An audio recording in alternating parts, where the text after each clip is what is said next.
Hello everyone. Today one of my friends and I are going to be talking about the version 1.18 patch notes and our opinions on the changes as higher level people reacting to them. So let's get into it. First we'll start by talking about the new cards that have been added to the game. So Groggy Woodsman, he's the same as a woodsman and he just has half health and slow. I'm not 100% sure if it's worth 2 less mana. Yeah, it's gonna be hard to get value out of them. I think it's been hard in this game overall with getting value out of cards that give slow, such as like Frost Feathers, although it has seen some success. So we'll just have to see how Groggy Woodsman plays out and if he sees play. So Mountain Gale, Stout Heart spell. First of all, it's really great. They're finally adding a ton of cards to Stout Heart. It is one of my favorite mechanics in the game is Stout Heart. I think it has a lot of potential, and I'm glad they're finally adding to it. I also like the kind of the overall theme of the deck. Mountain Gale is a Stout Heart spell. For the duration of the spell, all enemies have their speed reduced, while all friendly minions gain 2 speed. So it's kind of a speed buff, which is interesting. We don't have a ton of stuff that does that in the game, and it also heals 30 health per second and triggers Revelry. Revelry, of course, being the mechanic, the engage mechanic, the activator for a lot of the different Stalker minion skills, such as for like Fergus Flag in the legendary. When he gets Revelry, it re-triggers his spin ability again. So this is a spell that could do that. Also, remember, playing any other Frost Heart minion that triggers Revelry on another Frost Heart minion will trigger Revelry as well. And so this provides more options for that, including with the Groggy Woodsman as well. So I think this is great. I think it somewhat replaces the heal spell, although it doesn't heal as much because now heal, remember, we'll talk about that later. Heal was changed. The Healing Fireball, this Revelry spell now heals in an AoE over a certain amount of time. The heal is about 3 less, I think, health than a cleric. Yes, 3 health per second less than a cleric.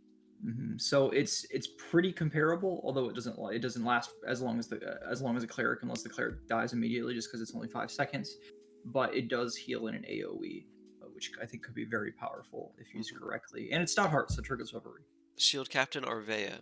So, in my opinion, I don't think she's worth 6 mana. She seems like a 6 mana warrior, in my opinion. I mean, she gets the shields, which is, nice, and the quest is nice, but I have almost never seen anyone actually finish the quest with her. She's just been a very expensive warrior in the games that I have played. And people notice that you're playing her, so they're like, oh, we need to kill her before she gets her quest, and so you just don't get your quest. Yeah, I mean, she does put pressure on the board in a way, but for 6 mana and only the health of a warrior, it really seems difficult to get the quest done. Yes, if you get the quest done, you get 4 Legionnaires. I mean, you also have to add on the value of you shielding your other minions, which he does over using Shield of Light a couple times. So there's that value too. But overall, it's kind of difficult to get a lot done with her right now. So they probably will have to change the card a little bit in the future. And then now we move on to Angelic Miloween. Finally, a Miloween skin that's better than the base skin. Alright, now on to a highly controversial thing, the Volca rework. So, in my opinion, I really like it. I think that old Volca, although it was fun, it was not very interactive. You just play 30 cards and you'd win the game, and your opponent has to just hold the bridge. I mean, come on. Yeah, I mean, the only mechanic people were starting to use the previous deck just as kind of like just put a whole bunch of low cost cards in your deck, spells in your deck, and so people would just kind of spam cards when it got to that point in the game to try to burst people down and just controlling bridges. So it became a bridge control burst low cost minion or spell deck as opposed to a brawler bruiser deck that had a little bit more adaptability. So I think it's also really good because it's gone from being this kind of deck that is kind of really one-dimensional. Like there's really only one way to play it: low-cost spell cards, spam to get once you get the bridges to burst the enemy down, into something that I think has more adaptability that people can play around more. You now have melee minions getting up to plus 100% attack damage with Berserker's Rage when you get to that part of the game. So there's a lot more scaling that can be done. And so the perk 1 used to be as perk 2, and now it's perk 1. It's Burn the Bridges. It used to cost 0 mana, now it costs 2, but pretty much it just lights both bridges on fire and does 200 damage over 5 seconds. That's it. It's very strong. Definitely worth 2 mana. Now, The Ember and the Summon Ember of Flame is also very good. You're always going to have it up. I haven't seen a problem with not having it up. yeah. And you just get a minion. You just get some minions together to do a push, and you get them rage, and you can win a lot of duels that way. As you get minions across the bridges to duel with their melee minions or whatever minions they're putting out to counter you. So Volcano is kind of interesting in that they're really pushing that you win even fights now with like melee minions and things like that if you take advantage of his passives, or his Ember Flame and his rage bonuses, because you can really win those fights. And so his perk 3, it got changed from all melee minions get rage to Ember Flame now gives Berserker's Rage. I'll talk about what I don't like about Berserker's Rage first. What I don't like about it is it doesn't trigger rage effects. Propeller Horde has a rage activator where if you have another minion that has rage, Propeller Horde will get 2 more scrats in it or something like that. But with Berserker's Rage, it doesn't count for that. It's kind of rough because you want to include a lot of rage activators in your Volcano deck that you can get a lot of reliable rage with. And what I do like about it is, well, 100% attack damage is huge. That is so much. Yeah, it's very, very powerful. And your minions, once you start getting onto your opponent's side, if you're just able to keep the Berserker's Rage up and keep getting minions with that on their side of the field, it's definitely game ending. We'll move on to the balance changes. Arcane Bolt is a spell that they have modified quite a bit. I feel like this iteration might put it where it needs to be. Even though they didn't change the amount of mana it costs, mana freeze is better than a flat amount of mana cost. So I really like the mana freeze with this. I've used it some. I've liked using it more than I used to.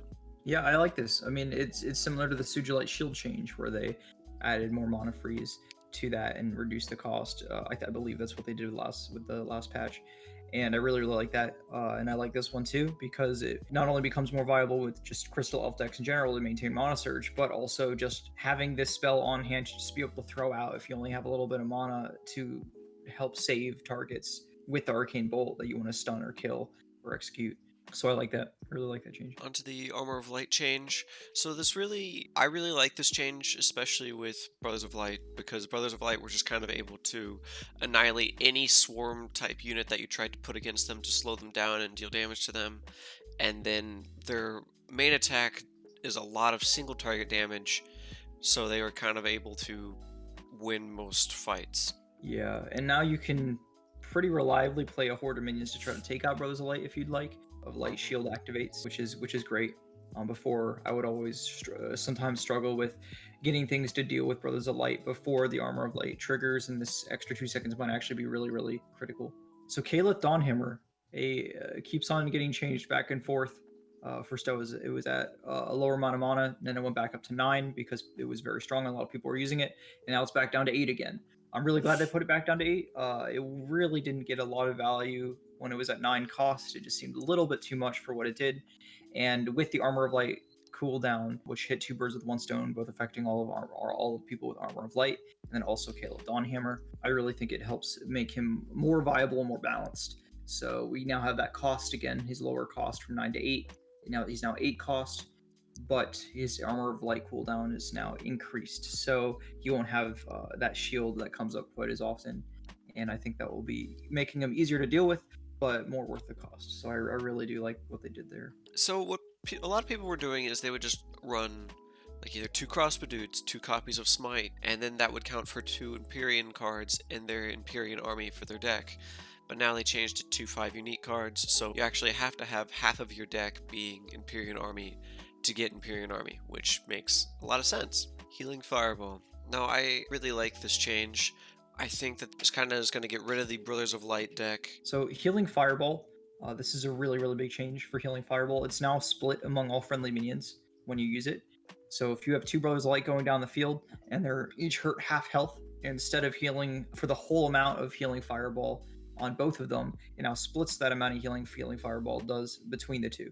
Before, if you had, especially I'm using Brothers of Light deck in particular because it's used a lot with Brothers of Light, or it used to be, and you'd have Brothers of Light walking down the field, they get half health and they get full health.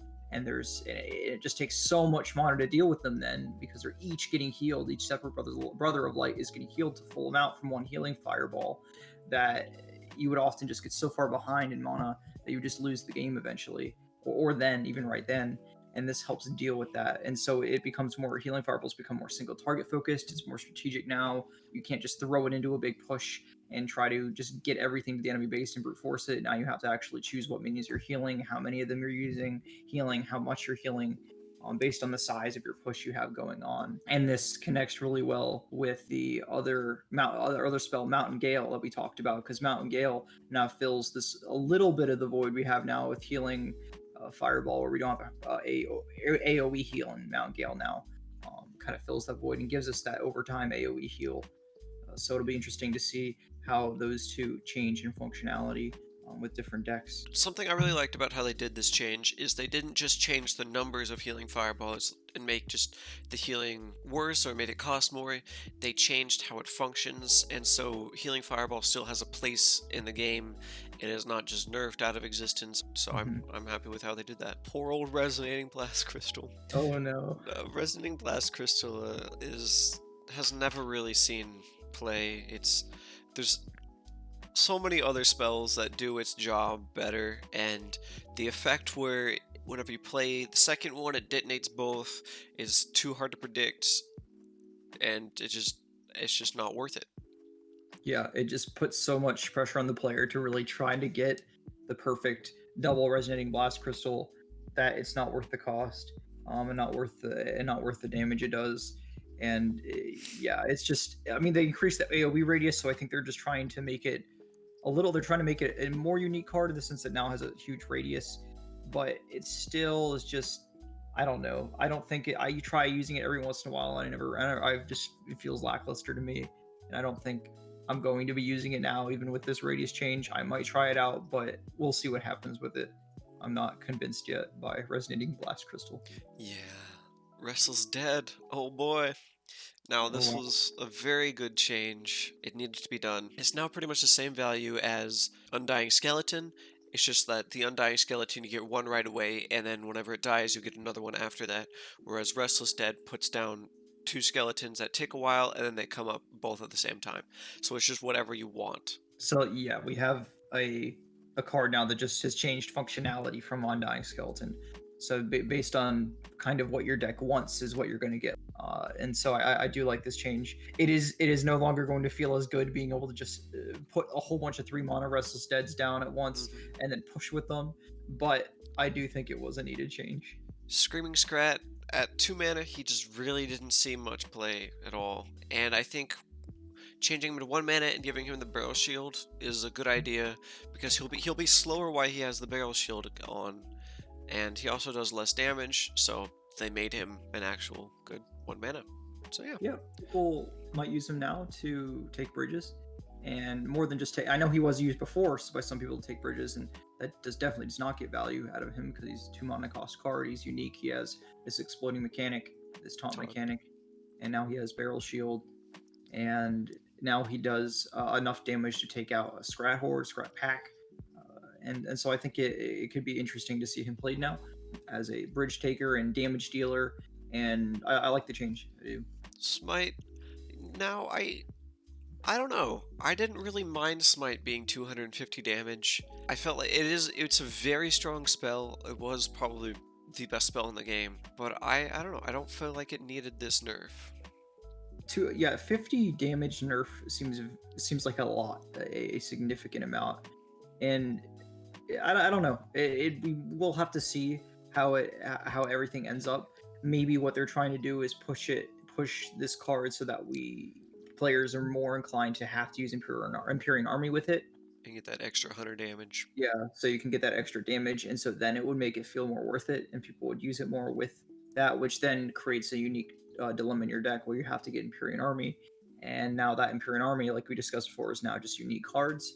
And so it provides more activators and indicators for Smite to be used to get that extra damage. And so that extra damage actually might now become more valuable. So it'll be interesting to see how that plays out.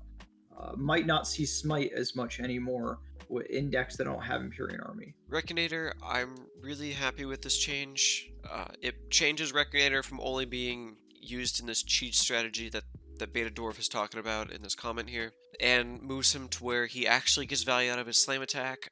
I don't know how many people knew he actually had a slam attack because he almost never used it. I'm very glad he now actually has this slam attack that we can see more often being used with the cooldown being reduced.